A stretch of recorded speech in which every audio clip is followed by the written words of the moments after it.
저의 템포에 따라서 같이 읽어주시면 되겠습니다. 우리의 마음을 담아서 우리 창립 2주년 이 공동 기도문을 같이 읽으면서 하나님께 기도하도록 하겠습니다. 사랑과 은혜의 하나님, 밝고 고운 햇살로 때론 청량한 가을 바람처럼 다가와 날마다 우리에게 새로운 이 생명의 숨을 불어넣어 주시니 감사드립니다. 그 생명의 숨결이 우리를 회복시키고 주님의 몸된 교회를 채워가심을 믿습니다.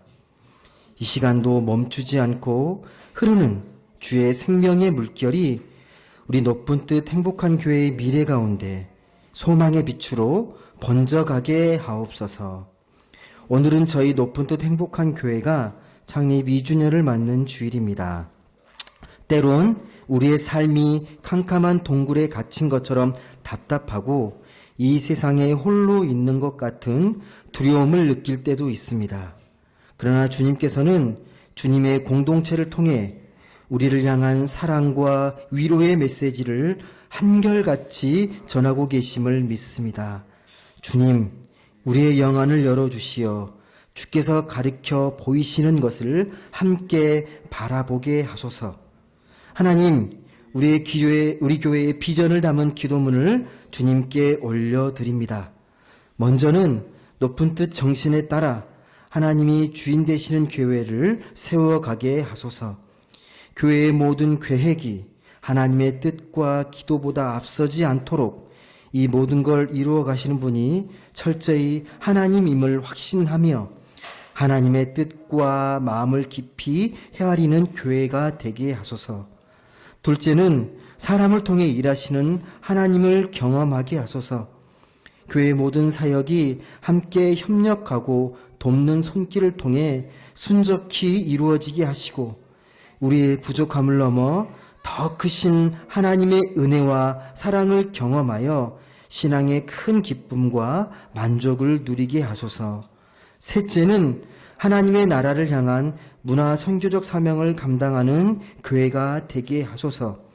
예배와 삶을 통해 하나님 안에서 참된 안식과 행복을 누리고 그 행복을 이웃과 세상에 기쁘게 나누며 지역사회와 좋은 공동체를 이루어 선한 영향력을 끼치는 교회가 되게 하소서.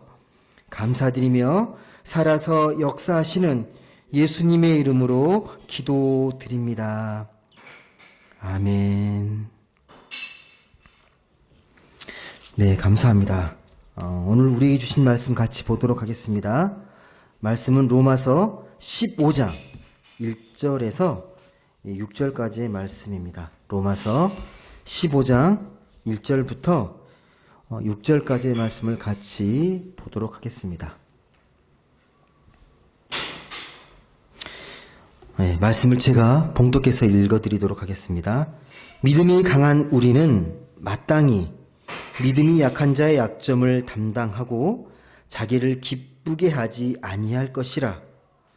우리 각 사람이 이웃을 기쁘게 하되 선을 이루고 덕을 세우도록 할지니라.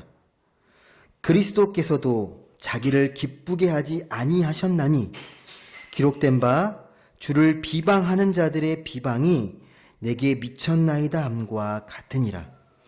무엇이든지 전에 기록된 바는 우리의 교훈을 위하여 기록된 것이니 우리로 하여금 인내로 또는 성경의 위로로 소망을 가지게 함이니라.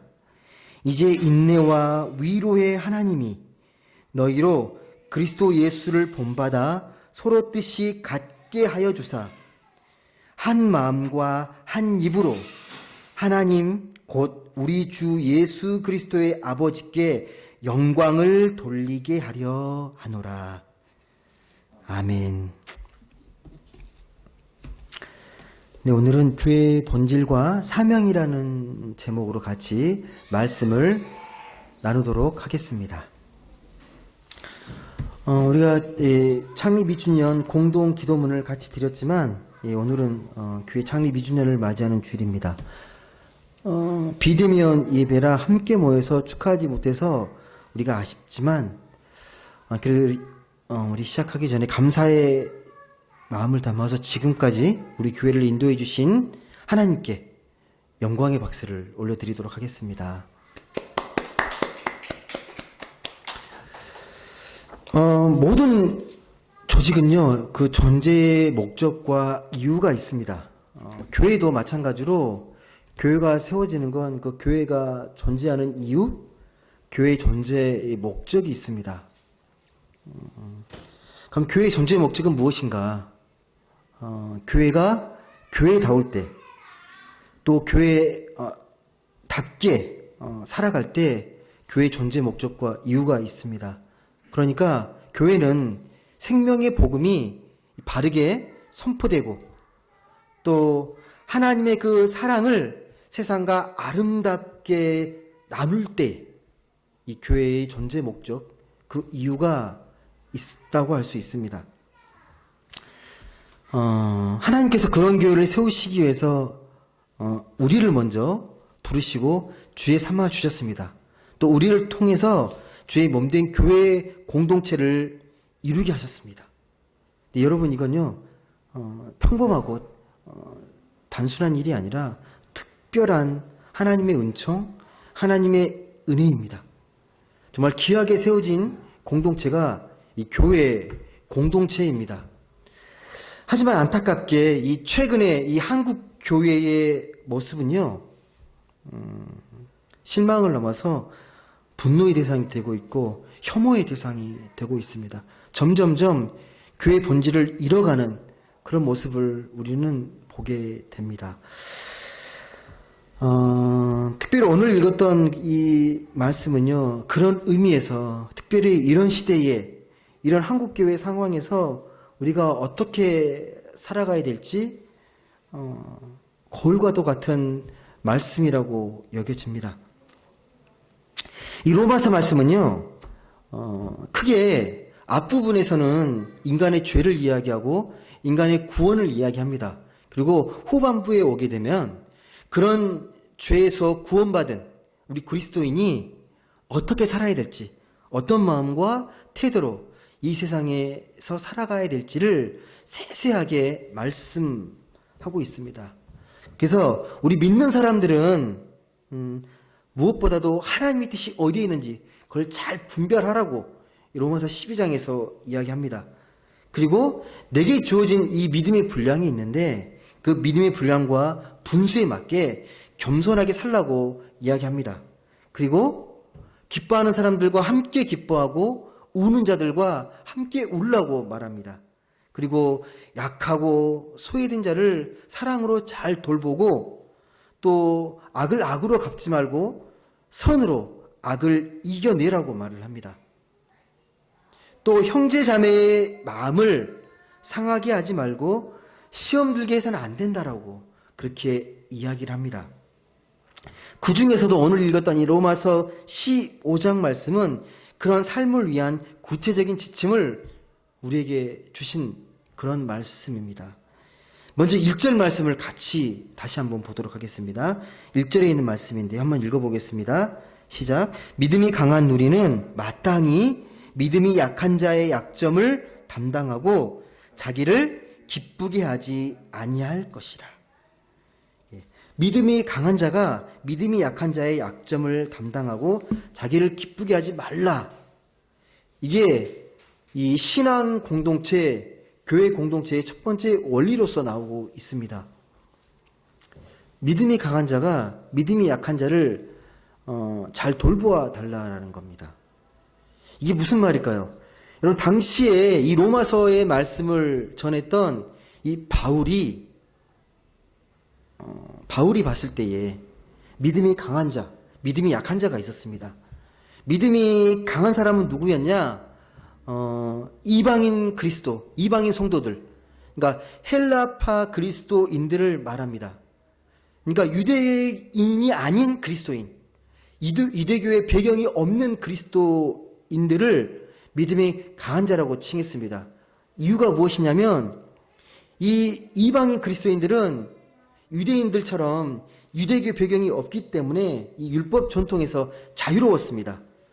그래서 좀 더 유연하고 개방적으로 좀 더 주의 복음을 그렇게 이해하고 정신을 받아들였습니다. 반면에 유대인들은 달랐습니다.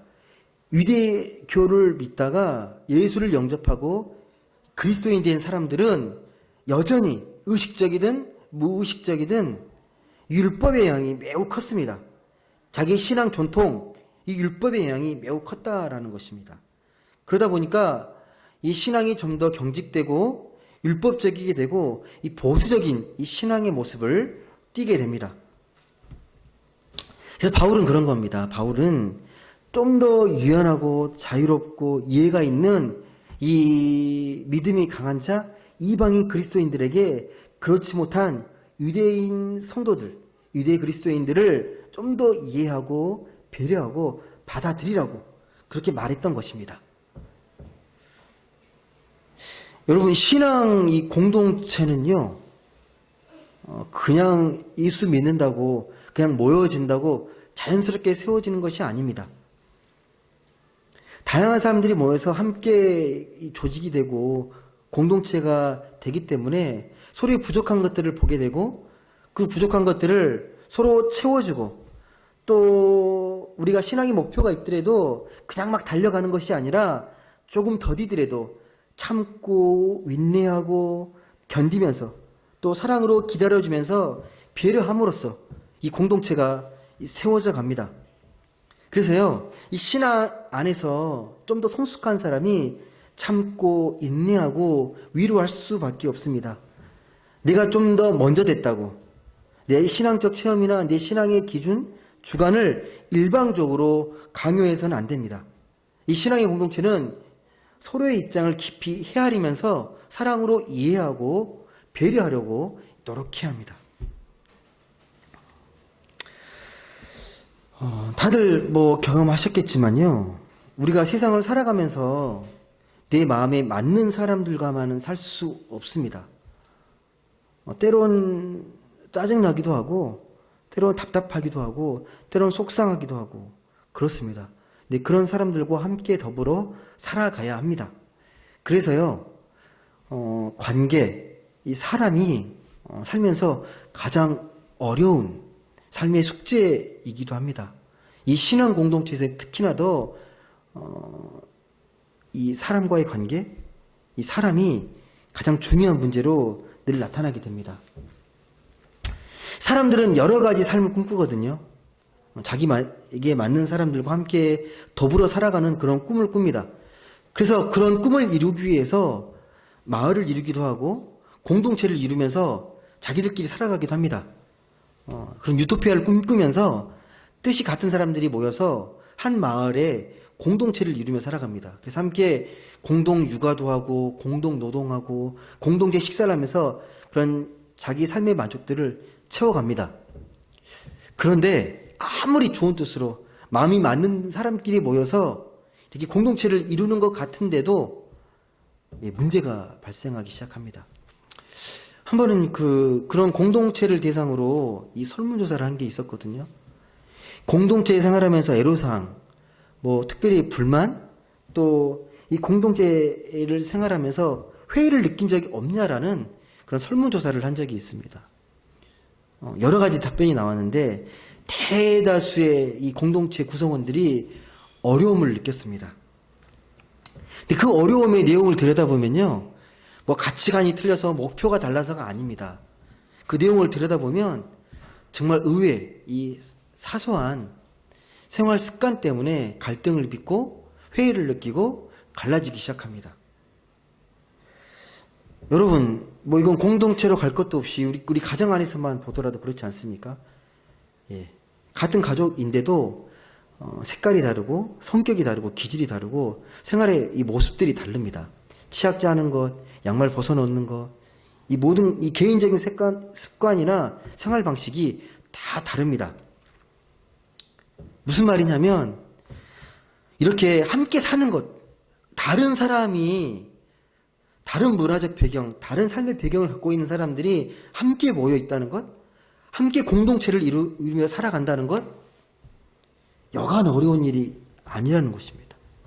그렇게 낭만적인 일이 아니라는 사실입니다. 특별히 신앙 공동체도 마찬가지입니다. 우리가 하나님을 믿고 예수를 영접해서 함께 모여 공동체를 이루지만요, 정말 다양한 사람들이 모여서 교회 공동체를 이룹니다. 그렇다면 신앙 공동체는 어떻게 다양한 사람들이 모여서 영적인 조화를 이루면서 살아가는 게 가능하겠습니까? 어떻게 가능할까요? 여러분, 신앙 공동체는 다른 공동체랑 뭐가 다른가요? 신앙 공동체의 뿌리? 신앙 공동체의 모델? 이 본질이 어디에 있다고 여러분은 생각하십니까? 어느 방향으로 가야, 어떤 것을 추구해야 이 신앙 공동체가 온전해질 수 있고 하나님이 기뻐하시는 그러한 모습으로 살아갈 수 있겠습니까? 그 모델이 어디에 있을까요?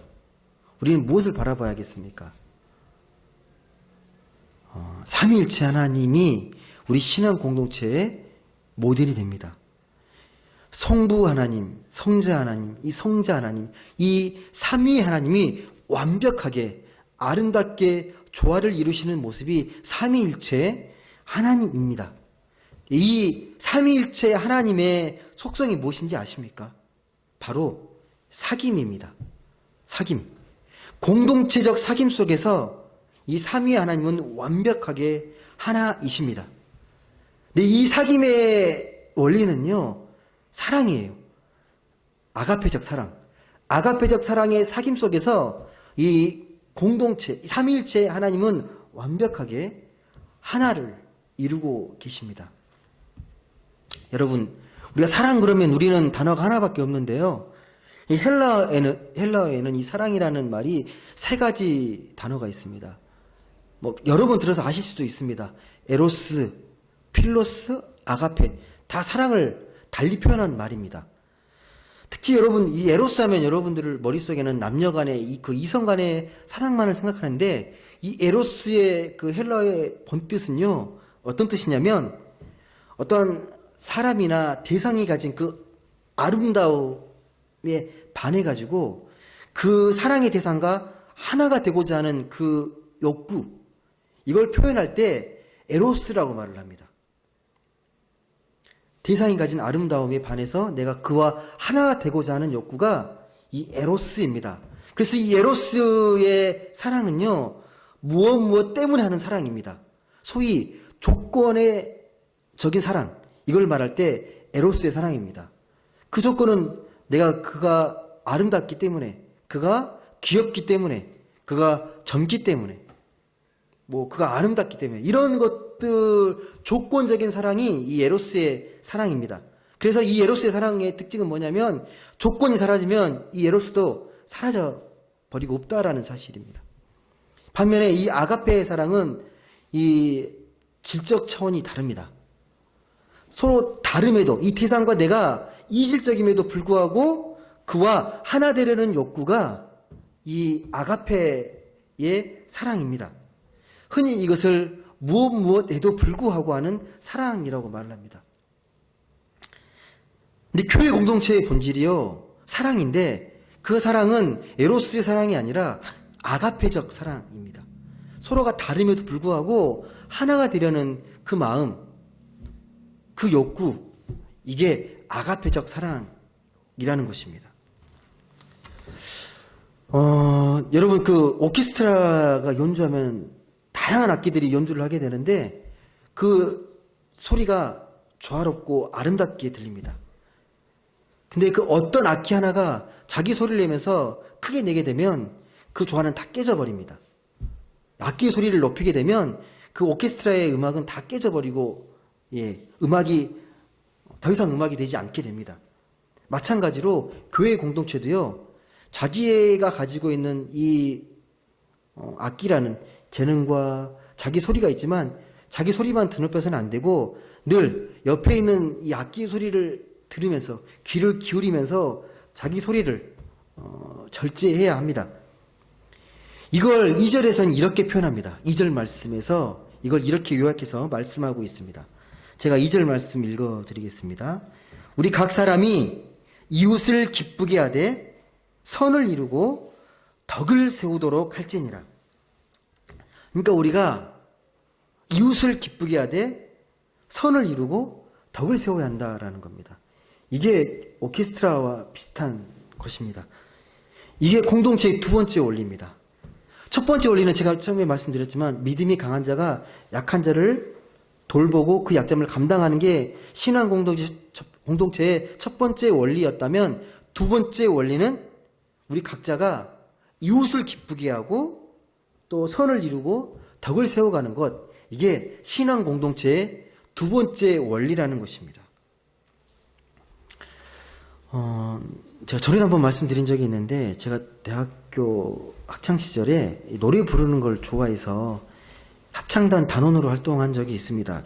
그때 저희 이 기수를 지휘했던 이 합창단 선배가 이 합창에 대해서 자세하게 설명을 해줬던 게 좀 인상 깊게 남아있는데요. 뭐라고 얘기했냐면, 합창에는 네 파트가 있다라는 거죠. 소프라노, 알토, 테너, 베이스. 소프라노, 알토는 여성 파트고 테너, 베이스는 이 남성 파트입니다. 근데 이 중에서 소프라노가 가장 존재감이 높은 분명한 파트고, 이 중에 가장 존재감이 약한 파트가 알토라고 이야기를 하더라고요. 알토. 그래서 파트의 역할과 의미를 잘 설명해 주면서 합창의 원리를 이야기해 줬습니다. 여러분도 뭐 합창이나 노래를 들어서 아시겠지만요, 이 합창의 네 파트 중에서 가장 높은 성부가 이 소프라노입니다. 그래서 이 노래를 듣게 되면요, 가장 잘 들리는 소리가 이 멜로디, 이 소프라노 파트입니다. 항상 그 주 멜로디, 주 선율을 이 노래합니다. 그리고 전체적인 음악을 리드하는 역할이 이 소프라노입니다. 그리고 노래 그 음악의 색깔, 그 표정들이 소프라노를 통해서 나타나게 됩니다. 반면에 남성에서 가장 낮은 파트가 베이스인데, 이 베이스는 합창의 기초가 됩니다. 이 토대. 소프라노가 선율을 리드한다면 이 베이스는 화성의 기초를 만들어 주는 역할을 합니다.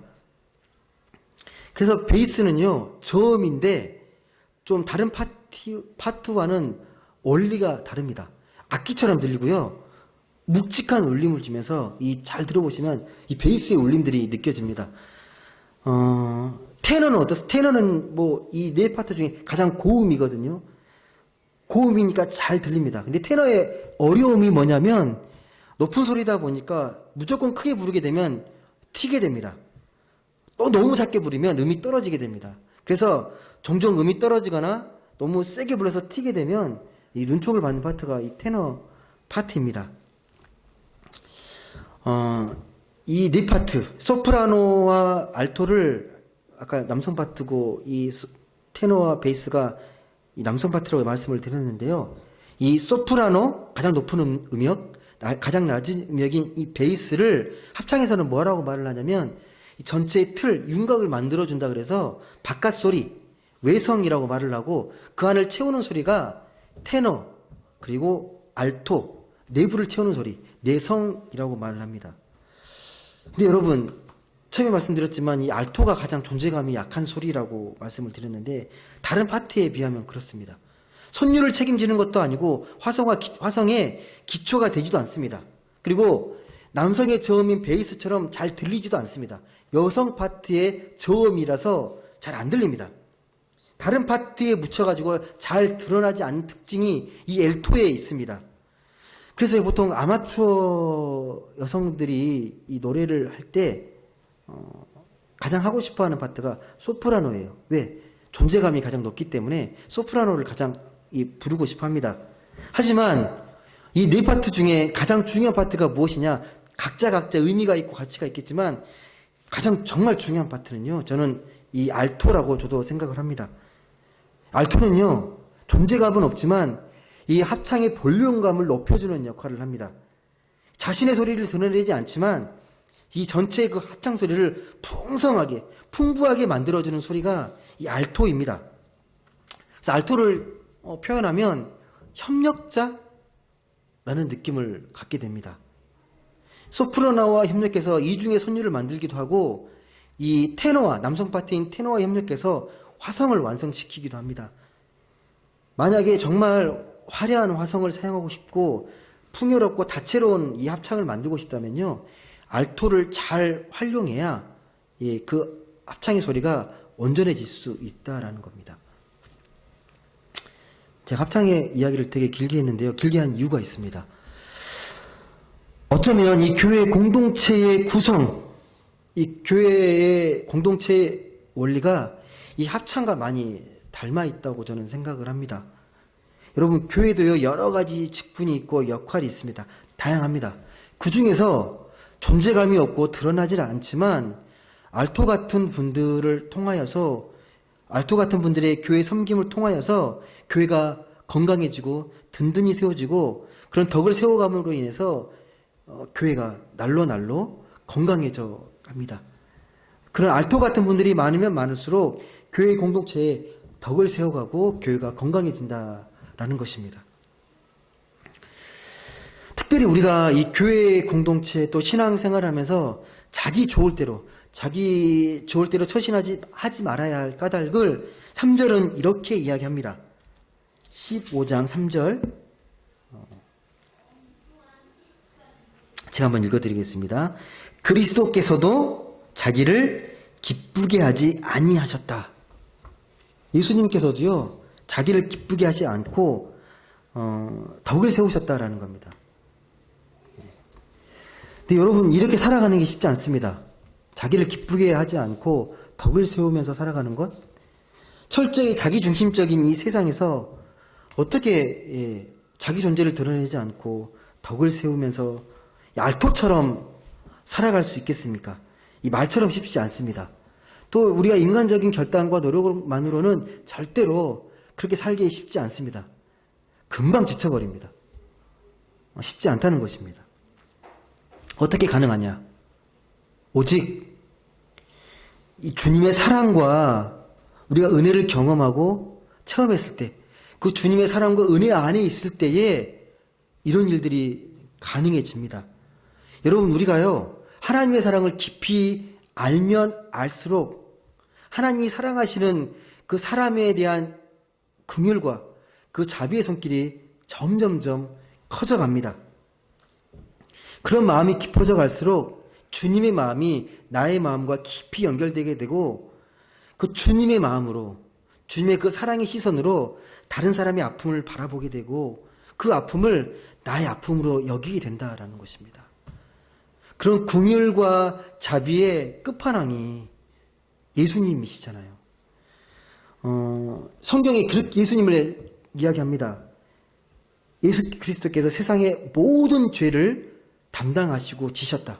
이 말을요, 다시 표현하면 무슨 말이냐면, 세상 사람들이 겪는 고통과 아픔을 온전히 고스란히 자기의 아픔으로 받아들이셨다라는 말입니다.